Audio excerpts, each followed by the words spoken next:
ណែនាំអំពីសូហើយម៉ាកសូ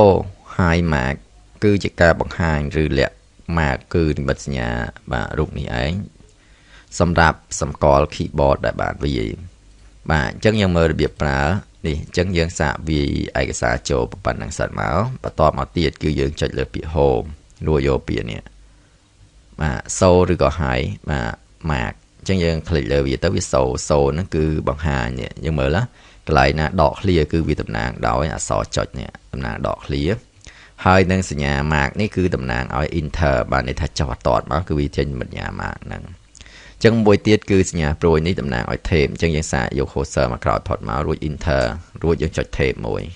បាទហើយយើងវាយមកបាទអញ្ចឹងមើលឲ្យតែយើង enter ហើយ tape មួយគឺវាចេញសញ្ញាព្រួយហ្នឹងតែម្ដងឲ្យតែយើងចុច tape បាទអញ្ចឹង mark ហ្នឹងគឺភាគច្រើនបង្ហាញឲ្យយើងស្គាល់ថាកន្លែងហ្នឹងគឺយើងដក clear ឬក៏យើង enter ឬយើងចុច tape